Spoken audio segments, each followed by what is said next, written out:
میں میوزک چھوڑ چکا تھا, سوچتا تھا کہ کیا کروں اب کیا کام کروں.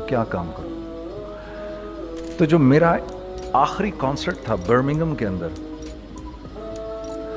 اس میں جو سیٹرڈے نائٹ آئی تو انہوں نے, یہ بی بی سی نے اس کو آرگنائز کیا تھا, تو بی بی سی نے ہم لوگوں کو بولا کہ بھائی جاؤ جا کے go where something which is part of your own country, go where something which is part of your own culture.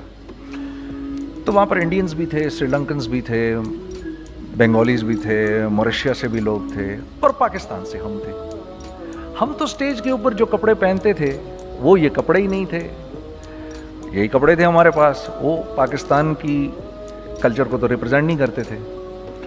تو پھر ہم نے کہا ہم تو کپڑے لائے نہیں, تو انہوں نے ہمیں ٹکسیڈوز وغیرہ پہنا دیے.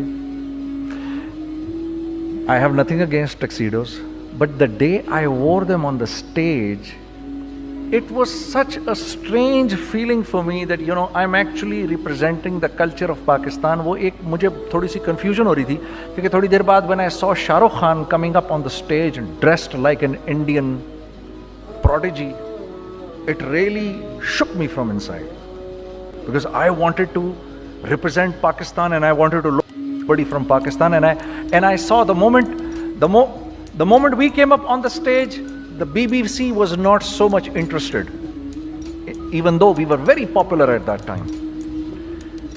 When he came up with the entire Indian culture right around him, they focused on him. When the Bengalis came up on the stage with their entire culture around them, they focused the Bengalis and the Sri Lankans and everyone.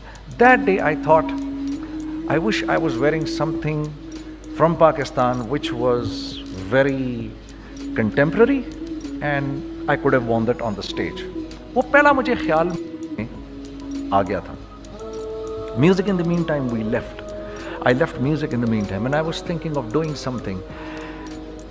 And you know, because all my life I did music, and as our convenience told you, I was basically an engineer. Business تو مجھے آتا نہیں تھا.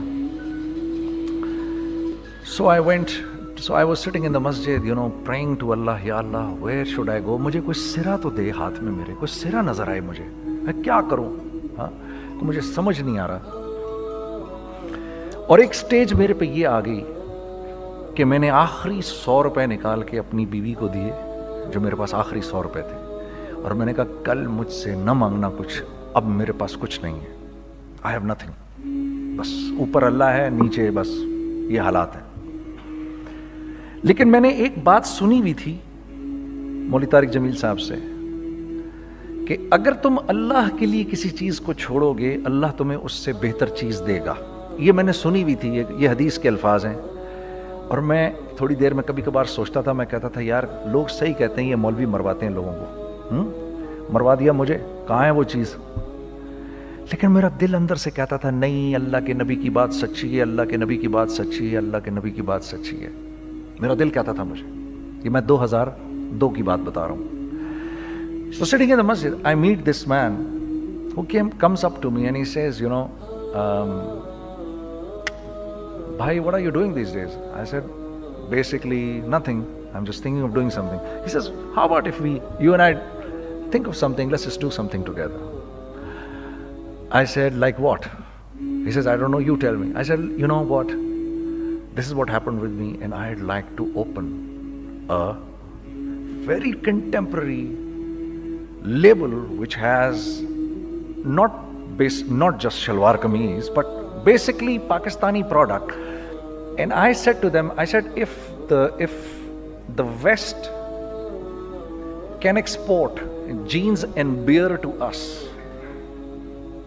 and jeans and t-shirts to us, why can't we export our products to them? ہمارا کیا کوئی culture نہیں, ہمارے پاس کچھ نہیں ہے. اس نے کہا ایسی تو کوئی بات نہیں ہے. The basic idea from this is from where we started. I said, ہم بھی تو کچھ دیں ان کو. تو اس نے کہا کیا کریں. میں نے کہا چلو کپڑے بناتے ہیں. ہم نے دونوں نے کہا ٹھیک ہے. اب میرے پاس پیسے تو تھے نہیں, تو میں نے کہا کیا کرے گا. اس نے بولا یار دیکھو, سٹارٹ ایسے ہوگا جنید بھائی,